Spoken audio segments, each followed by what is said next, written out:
परिस्थितिं स्वीकर्तुं जीवनस्य हितकरं भवतु। कहा गया है कि हर परिस्थिति को स्वीकार कर लेना ही जीव के लिए उसका हितकर है, उसके हित में है। हमने ये आपसे निवेदन हम बार बार क्यों करते हैं, क्योंकि हम जब जो चीज़ समझ के देखिए, इस चीज़ को हम नहीं कह रहे हमारी बात मान लीजिए, बस आप समझिए। हम जब कोई चीज़ बदल नहीं सकते, जब हम कोई चीज़, आप बदल सकते हो कोई चीज़ जो पीछे बीत गई, नहीं बदल सकते हैं, तो जो चीज़ हम बदल नहीं सकते उसको स्वीकार कर लेना हमारी भलाई है। पिछला स्वीकार कर लीजिए, अगला बेहतर करने के लिए मेहनत करिए, खूब मेहनत करिए, भगवान के आश्रित रहिए। सीताराम। भगवान के आश्रित रहिए, उनका भजन करिए, नाम जप करिए खूब, और एक भगवान के भरोसे हो जाइए और खूब मेहनत करिए। जो जिस भी आप जो है, हम जो मान के चलते हैं कि जिस भी चीज़ में आपकी रुचि है उसमें खूब सद चीज़ें हो, धर्म सम्मत हो, उसमें मन आप लगा के खूब मेहनत करिए, पा जाएंगे एक दिन, पहुँच जाएंगे एक दिन वहाँ, एक लक्ष्य पे पहुँच जाएंगे। पर हाँ, ये मन में ना चले हमारे कि है संशय ना हो, संशय से कुछ नहीं होता, भरोसा दृढ़ होना चाहिए आपका, नहीं हम करेंगे, हम भगवान के अंश हैं, अभी हम गिरे हैं तो क्या हुआ, अभी हम आगे बढ़ेंगे।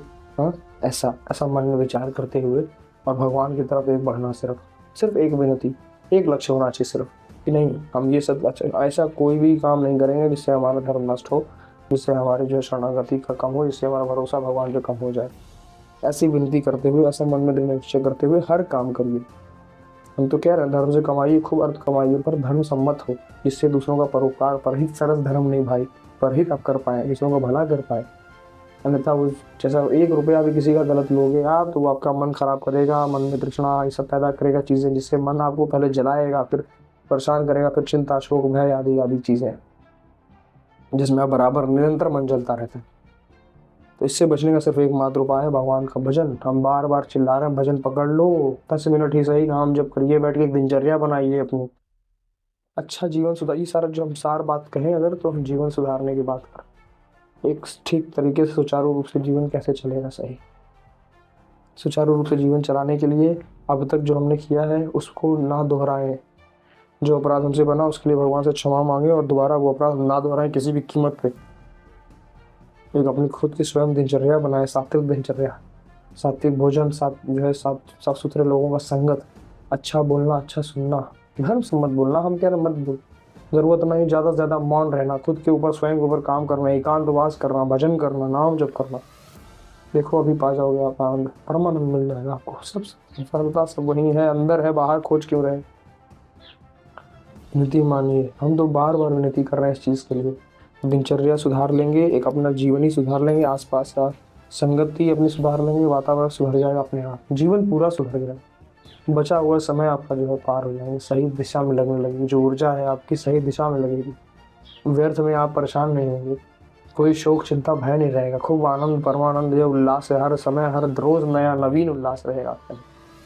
निकलते चले जाएंगे, पार होते चले जाएंगे, पर जब भगवान भरोसा होगा तब, जब तक भोगों भरोसा, जब तक लोगों भरोसा, इंद्रियों भरोसा, तब तक हम गिरते रहेंगे, बार बार गिरते रहेंगे, बार बार समय व्यर्थ हो जाएगा। ये भी जीवन, ये भी जन्म जीवन चला जाएगा हाथ से, कुछ नहीं हाथ ही जाएगा, कुछ नहीं जाएगा। देख लो उठा के इतिहास उठा के देखो, कुछ नहीं हाथ।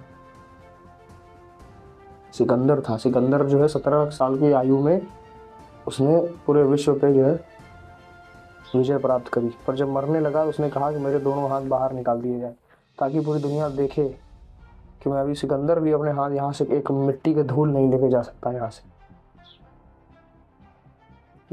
तो हम कहाँ फंसे हैं, किस हम तो फिर भी किस वो फंसे हैं, किस चीज़ में फंसे हैं हम।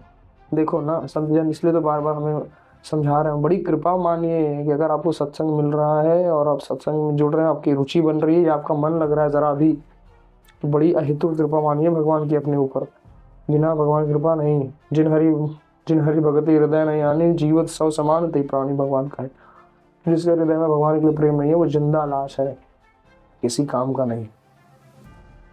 तो इसलिए हम विनती करते हैं बार बार कि भगवान ने ये भी कहा है कि बिना कृपा से आपको ये सब चीज़ें मिलेंगी नहीं। तो जैसे वहाँ भगवान शंकर के लिए कहा गया है, जहाँ पर कृपा न करें पुरारी सो न पाओ मुनि भगति हमारी। ये भगवान के वचन है कि जिस पर शंकर भगवान की कृपा नहीं होगी, हम वो मेरी भजन मेरी भक्ति नहीं कर सकता। तो अपने ऊपर बाबा की बड़ी असीम कृपा मानिए, जो आपका मन सत्संग में लग रहा है, रुचि उधर उस तरफ बढ़ रही है, कम से कम गंदे भोगों में नहीं जा, आप कम से कम सुधरने का विचार तो बनाया आपने, सही मार्ग में चलने का एक निश्चय तो किया, आपके मन में वो बात तो आई, ख्याल तो आया। ये सिर्फ भगवान की कृपा से आ रहा है। चिंतन वैसा बनना बहुत बड़ी बात है, आपको अंदाजा हो ना हो करके देखना। दिनचर्या जब सुधारेंगे आप, भगवान का नाम जब करेंगे खूब ना, तो फिर जलन पैदा होगी भोग नहीं भोगने की। मन में अगर ऐसे कोई विकार भोग आएंगे ना, फिर आपको जलन होगी, अरे क्या मन वो गंदी चीज़ों में ले जा रहा है, हमें कैसा क्यों कह रहा है। क्योंकि वो प्राय अभ्यास है, उससे भगवाना नहीं है, उसको रौंदते हुए आगे बढ़ना है, भजन करते रहना है, हर हाल में मन लगे ना लगे निकल जाएंगे, पूरा जीवन सुधर जाएगा। तो जीवन सुधारने की सार बात यही है, नाम जब करिए, दिनचर्या बनाइए ठीक से, और सात्विक लोगों का संगत रहिए, संत लोग संत समागम करिए, सत्संग सुनिए, जब जुड़े रहिए रोज रोज। जो सत्संग छूटने ना पावे, जरा सा सत्संग मात्र भी छूटा, उधर फंस जाएंगे भगवान में आप। विनती मांगिए, बहुत बचा के चलने लायक है, बहुत बहुत कृपा हो जाएगी आप जैसे।